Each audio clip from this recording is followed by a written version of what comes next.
오늘 예수님이 예루살렘으로 입성하심을 기념하는 종려주일이요. 오늘 종려주일 기준하여서 고난주간이 시작되는 것입니다. 이 한 주간 동안의 이야기가 복음서 전체 비중의 절반을 차지합니다. 예수님의 공생의 3년 6개월, 그 기간을 지나신 예수님이시지만은 실제 가장 중요한 이야기는 이 마지막 일주일에 몰려져 있다는 것을 볼 수가 있는 것이죠. 그 관점에서 생각해 보면 예루살렘으로 입성하신 그때에 그토록 예수님을 환영했던 그 백성들이 며칠이 지나지 않아서 예수님을 십자가에 못 박도록 외쳤다라는 것입니다. 그 환호하는 그 사람들과 그 외치는 그 사람들이 동일한 사람들이었다라는 거예요. 그리고 그 환호와 그 외침이 같은 그 한 주간 동안에 있었던 일이었다라는 것. 참 많은 것들을 생각해 볼 수 있는 말씀이라 할 것입니다. 오늘 종려주일 말씀으로 이사야 53장 2절 말씀을 함께 읽었습니다. 이사야 53장, 고난주간 가운데 가장 많이 다루어지는, 또 가장 많이 다루어져야 하는 말씀인데, 사실 이사야 53장 말씀의 핵심은 4절에서 6절 말씀이에요. 오늘 예배를 열면서 5절 한 절을 제가 읽어드렸는데, 제가 다시 한번 4절에서 6절 말씀을 읽어드리면, 그는 실로 우리의 질고를 지고 우리의 슬픔을 당하였거늘 우리는 생각하기를 그는 징벌을 받아 하나님께 맞으며 고난을 당한다 하였노라. 그가 찔림은 우리의 허물 때문이요 그가 상함은 우리의 죄악 때문이라. 그가 징계를 받음으로 우리는 평화를 누리고 그가 채찍에 맞음으로 우리는 나음을 받았도다. 우리는 다 양 같아서 그릇 행하여 각기 제 길로 갔거늘 여호와께서는 우리 모두의 죄악을 그에게 담당시키셨도다. 아멘. 4절, 5절, 6절 다 외워두면 참 좋고, 너무 길면 5절 한 절 외워두면 참 좋고, 5절 한 절도 너무 길면 뒤에 그가 징계를 받음으로 우리는 평화를 누리고 그가 채찍에 맞음으로 우리는 나음을 받았도다. 이것도 길면 그가 채찍에 맞음으로 우리는 나음을 받았도다. 이 한 토막이라도 이거 꼭 외워두면 반드시 능력으로 경험되는 은혜가 있을 거예요. 그가 채찍에 맞음으로 우리는 나음을 받았도다. 이 한 토막 외우는 것도 또 쉽지 않을 수 있어요. 그래도 외워두면, 간직해두면 반드시 현장 가운데 능력을 경험하게 된다는 거죠. 그런데 오늘은 2절 말씀으로 읽었어요. 그는 주 앞에서 자라나기를 연한 순 같고 마른 땅에서 나온 뿌리 같아서 고운 모양도 없고 풍채도 없은즉 우리가 보기에 흠모할 만한 아름다운 것이 없도다. 기독교 핵심이 담겨져 있는 성경 전체에서 손에 꼽는 귀한 말씀 이사야 53장 4절, 5절, 6절. 그러나 그 말씀 앞서 담겨진 2절 말씀을 함께 읽었습니다. 예수님을 표현하여서 말씀하고 있는 말씀인데, 예수님은 연한 순 같으시다라는 것, 마른 땅에서 나온 뿌리 같으시다라는 것. 제가 가지고 있는 성경으로 뿌리에 줄을 달아서 줄기라고 되어 있는데, 순, 뿌리, 줄기. 한편 생각해 보면은 순, 뿌리, 줄기 이렇게 아주 소중한, 이렇게도 생각할 수 있을지 모르겠는데, 그러나 그 뒤에 이것을 다시 설명하죠. 고운 모양도 없고 풍채도 없은즉 우리가 보기에 흠모할 만한 아름다운 것이 없도다. 그러니까 연한 순, 또 마른 땅에서 나온 뿌리, 줄기, 이 상황 가운데에서 이 말씀 표현은 참 보잘것없는, 아무것도 아닌, 볼품없는 이러한 뜻으로 말씀하고 있는 단어의 표현인 거예요. 영화나 책에 그려진 예수님의 모습을 보면 참 아름다운, 멋진 모습으로 느껴지게 되는 경우가 많지 않습니까? 영적으로 보면 그러할 수 있을는지 모르지만은 말씀 그대로를 비추어 보면은 그렇지 않다라고 말씀해 드릴 수 있어요. 그 모습은 왜곡된 모습일 수 있는 거예요. 예수님 영화나 또 동화책에 나온 예수님도 이렇게 그래도 좀 멋있어 보이잖아요. 그렇지 않다라는 거예요. 우리가 생각했던, 상상했던 모습과는 전혀 거리가 먼 분일 수 있다라는 거죠. 담겨져 있는 말씀의 원리를 생각해 둘 필요가 있다라는 것입니다. 고운 모양도 없고 풍채도 없은즉 우리가 보기에 흠모할 만한 아름다운 것이 없도다. 이것이 예수님의 모습이다라는 거예요. 어떤 비유적인 표현으로 생각할 수 있지만은, 그러나 우선은 직접적 표현인 거예요. 그냥 말 그대로 표현인 거예요. 그래서 고운 모양도 없고 풍채도 없고 우리가 보기에 흠모할 만한 아름다운 것이 없는 분이 예수님이셨다라는 것이죠. 예수님 그러하셨다라는 것이죠. 그리고 그것이 예수님의 드러난 모습의 핵심이다라는 것입니다. 제인 오스틴이라는 분의 오만과 편견이라는 책이 있어요. 영화로도 나왔었는데 사람이 알아보지 못한다라는 내용이 핵심이다. 저는 그렇게 정리해 봅니다. 그래서 너무나 귀한 사람인 줄 알았던 사람이 너무나 치명적인 사람이었고 너무나 부정적으로만 보였던 그 사람이 실상은 너무나 소중한 사람이었다라는 거죠. 우리가 우리 상황 분량 가운데 이러한 원리의 말씀들을 경험하게 되는 때가 꽤 많을 수 있다라는 것이죠. 제가 요 사이에 숭실대학교 소그룹 모임 채플에 함께 하고 있는데 고민, 기도 제목이라는 표현을 쓰지 않지만 이렇게 고민되는 이야기들을 나누는데 몇몇 학생분들이 친구를 사귀고 싶은데 아직 딱 이렇게 친구다라는 친구를 못 잡았다라는 거예요. 그래서 초조함이 있다라는 거예요. 지금 3월 이제 말이잖아요. 네. 그래서 제가 그렇게는 얘기해 봤어요. 너무 조급해하지 말고 이렇게 지내다 보면 좋은 친구를 만날 수 있게 될 거라고.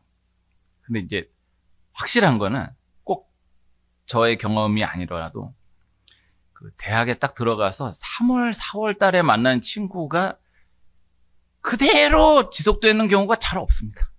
3월, 4월 달에는 이렇게 걸러져요. 이렇게. 처음에 만나면 너무 좋고 너무 친하고 이럴 줄 알았는데 벌써 한 5월, 6월 한 학기 지나도 이제 이렇게 맞는 애들이 이렇게 걸러져요. 그래서 그렇게 가게 되는 경우가 많아요. 처음 OT 했을 때, 처음 같은 조 됐을 때 그 만난 친구들이 그렇게 바로 가게 되는 경우가 쉽지 않아요. 오늘 원리로 잠깐 나누어 본다라고 하면 처음에는 너무 좋은 애인 줄 알았는데 이게 시간이 지나 보니까 자기하고 맞지 않는 경우가 많고 또 처음에는 그렇게 끌리는 친구가 아니었는데 지나면서 쌓이면서 정말 너무 소중한 친구였구나 라는 것을 깨닫게 되는 그런 경우가 많다라는 거죠. 제가 몇 년 전에 저 대학 때 만났던 친구들 이렇게 장례에서 이렇게 오랜만에 만나는데 한 여학생이 저한테 여학생이 아니죠. 그분도 이제 완전 아줌마가 됐죠. 그분이 저한테 그런 얘기를 하는 거예요. 그때 그렇게 안 친했었는데 저한테 그러더라고요. 성준아, 난 그때 너를 못 알아봤다. 내가 너를 미리 알아봤다면 정말 너 같은 애가 없었을 텐데.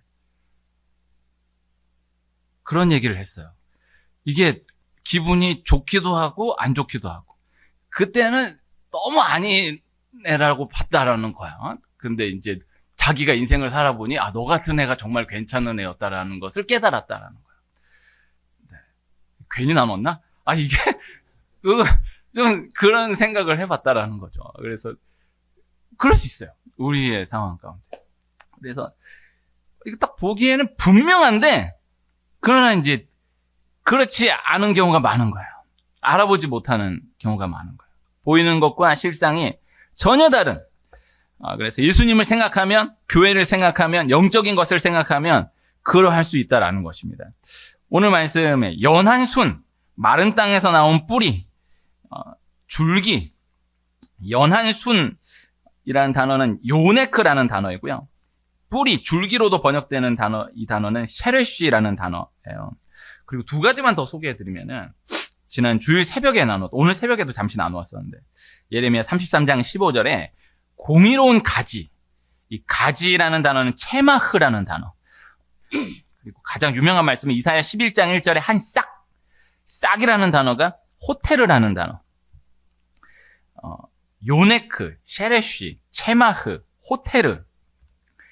이 단어들을 다 묶어가지고 대표하는 한 단어가 이사야 11장 1절에 한 가지, 네체르라는 단어. 이 네체르 이 단어가 신약에서 다시 표현된 것이 나사렛이라는 단어예요. 마태복음 2장 23절 말씀 읽어드리면 나사렛이란 동네에 가서 사니 이는 선지자로 하신 말씀에 나사렛 사람이라 칭하리라 하심을 이루려 함이로라.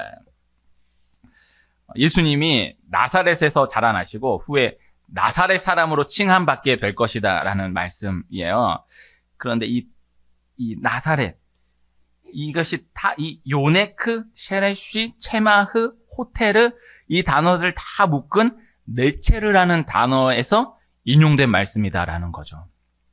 신약시대 가운데 멸시받았던 땅, 나사렛에서 무슨 선한 것이 날 수 있느냐?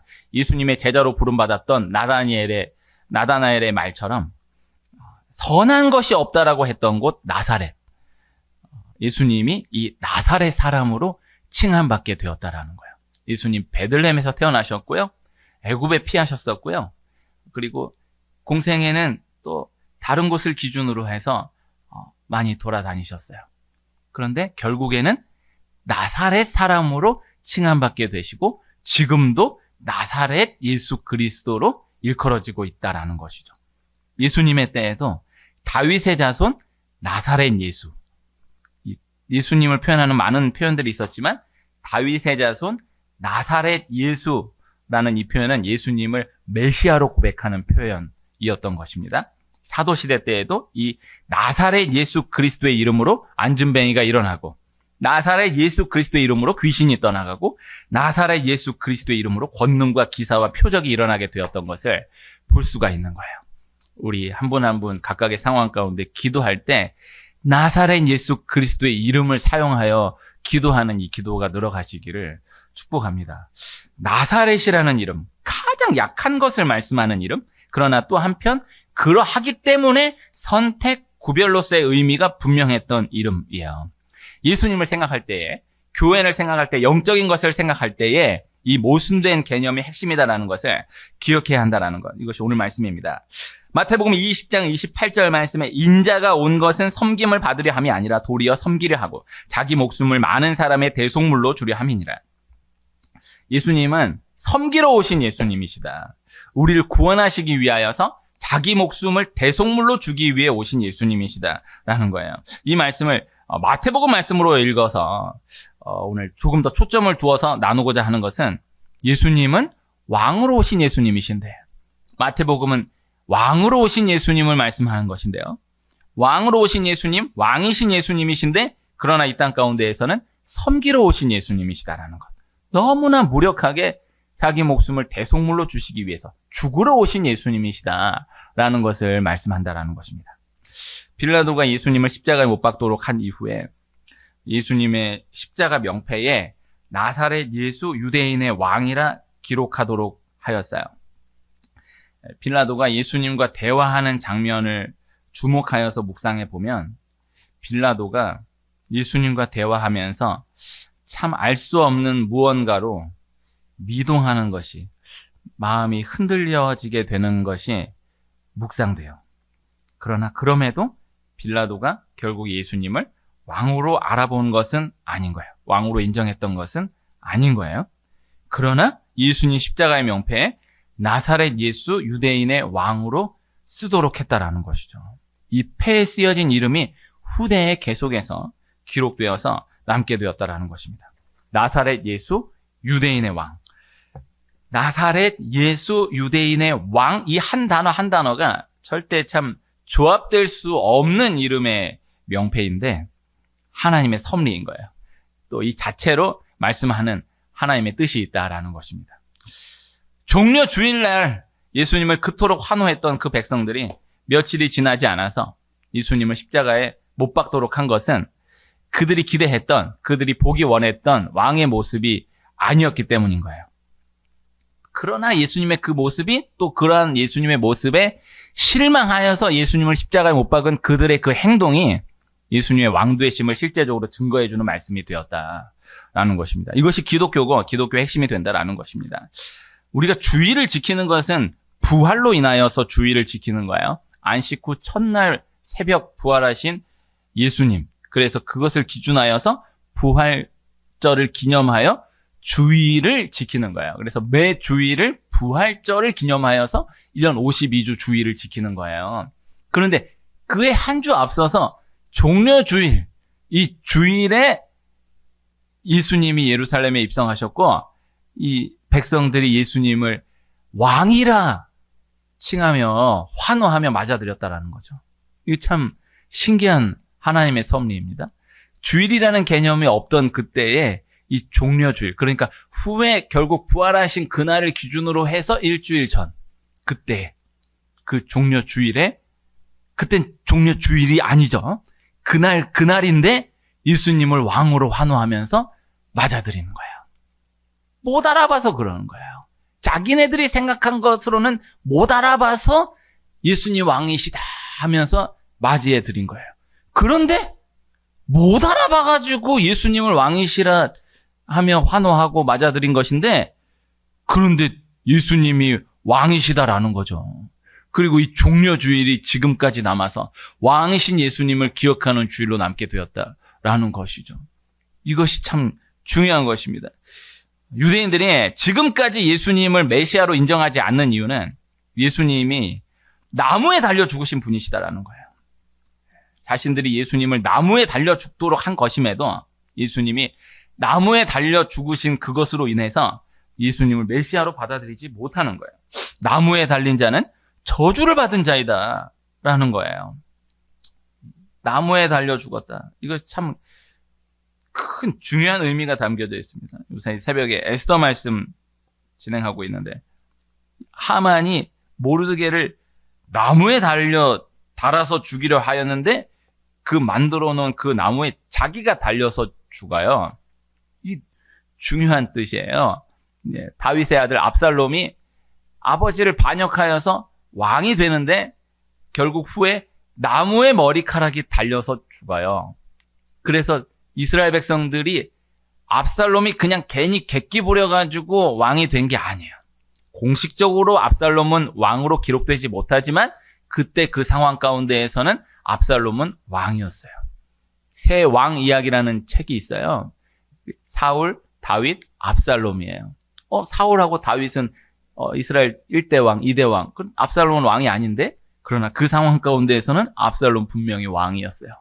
이스라엘 백성들이 압살롬을 왕으로 모셨어요. 그런데 압살롬이 나무에 달려 죽게 되었어요. 이스라엘 백성들이 거기에서 두 손을 들어요. 압살롬은 왕이 아니었구나 라는 것으로 두 손을 들어요. 그 원리로 예수님 나무에 달려 죽으셨다라는 거예요. 나무에 달려 죽은 자를 메시아로 인정할 수 없다라는 거예요. 그 의식이 지금까지 이어지고 있는 거예요. 그러나 중요한 것, 예수님이 그렇게 나무에 달려 저주를 받아 죽으심으로 우리가 모든 저주에서 해방되게 되었다라는 것입니다. 예수님은 만왕의 왕이시고 기독교는 왕의 종교, 능력의 종교이다라는 것입니다. 그러나 오늘 말씀, 연한 순과 같다라는 것입니다. 마른 땅에서 나온 뿌리와 같다라는 것입니다. 고운 모양도 없고 풍채도 없고 우리가 보기에 흠모할 만한 아름다운 것이 없다라는 거예요. 그러니까 예수님은 왕이시고 기독교는 능력의 종교인데, 그러나 때로 연한 순과 같이, 마른 땅에서 나온 뿌리와 같이, 줄기와 같이 그렇게 보일 수 있다. 고운 모양도 없고 풍채도 없고 우리가 보기에 흠모할 만한 아름다운 것이 없게 보일 수도 있다라는 것이 아니라, 예수님이 왕이시고 기독교가 능력의 종교이기 때문에 연한 순과 같고 마른 땅에서 나온 뿌리와 같고 고운 모양도 없고 풍채도 없고 우리가 보기에 흠모할 만한 아름다운 것이 없는 것이다 라는 것입니다. 이것을 바로 꼭 정리해 둘 수 있어야 하겠어요. 이 단순한 원리를 우리의 실제 삶의 현장에서 늘 기억해 둘 수 있어야 한다라는 것입니다. 새벽에 에스더서를 진행하고 있다라고 했어요. 에스더서에 등장하는 아하수에로 왕, 그리고 총리 하만, 그리고 그에 반해서 등장하는 문지기 모르드게, 그리고 에스더. 아하수에로 왕이 다스리는 바사 제국, 그리고 하만, 아말렉 민족, 아말렉 왕손 하만. 그러나 반하여서 등장하는 포로된 유다. 그 유다 지파의 그 유다인으로 모르드게 에스더.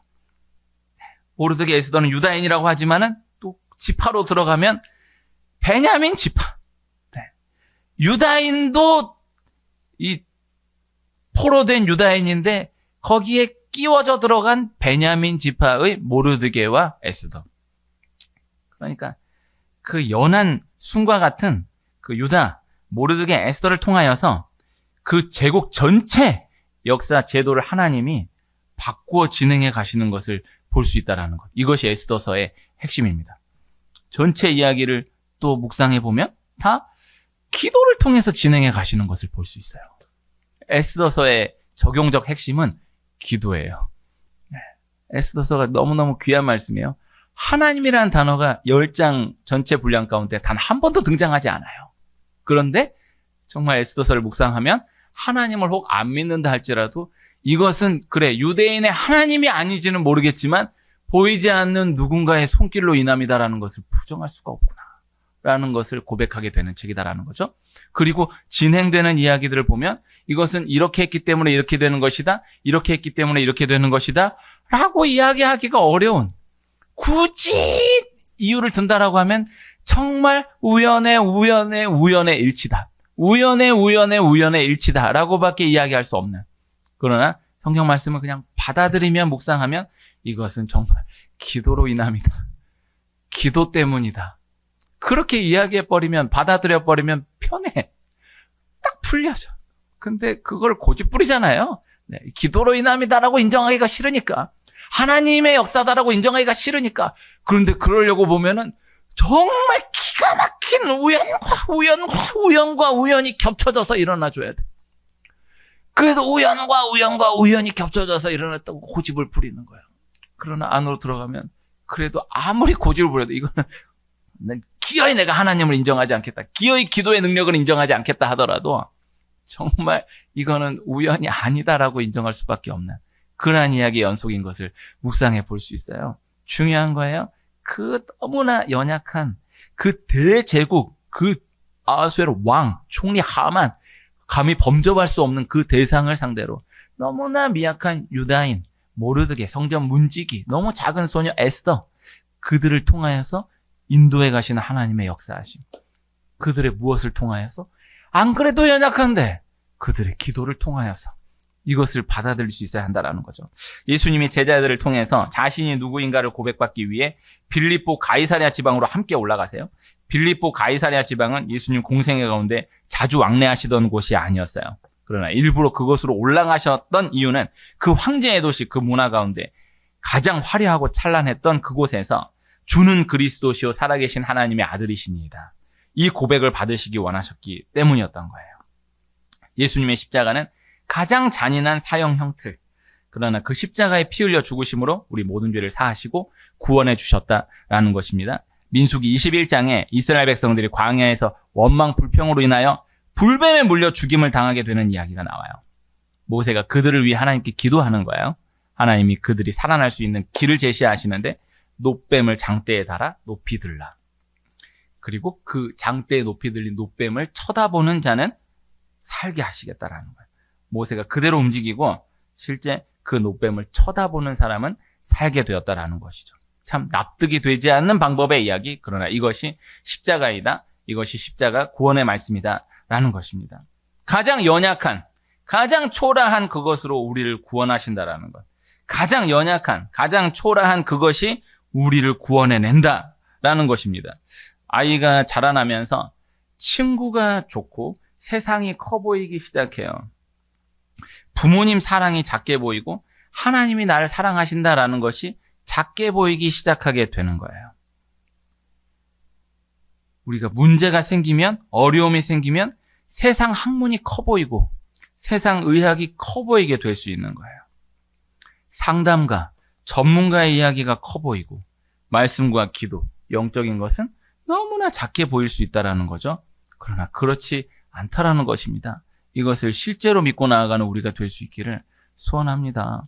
그래서 아이가 건강하게 자라려면 그 고비를 넘겨야 돼요. 세상이 커 보이고 친구가 좋고 그러나 부모님 사랑이 참 사랑이다, 하나님 날 사랑하신다, 이것이 정말 큰 은혜이다 라는 것을 깨달아갈 수 있어야 돼요. 그래서 그걸 작게 생각하면 안 돼요. 문제가 생기면, 아픔이 생기면 병원에 가야지. 병원에 가는데 병원에 가서 의사가 한 얘기는 엄청 커 보이고 어마어마하게 생각되고, 교회에서 기도해야 된다는 얘기는 너무 작게 생각되고 너무 아무것도 아닌 것으로 생각되고, 살아봐. 안 돼. 네, 안 돼.